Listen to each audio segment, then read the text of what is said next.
to help his hair follicles grow thicker, stronger hair and longer. So it's great for thinning hair. You can't treat areas that are bald because it's not going to bring back dead follicles, but it's going to help to bring back the follicles that just need some more help.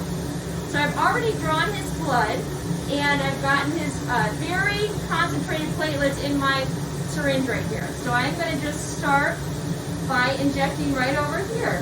Ready? Okay, 1, 2, 3, little poke.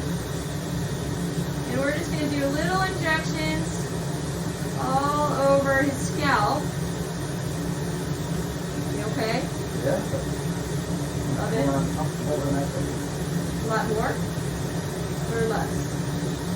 More uncomfortable. Okay. And so I'm going to go over, cover his entire scalp. If you want to come in closer, you can lift. I'm going to cover his entire scalp with his platelets.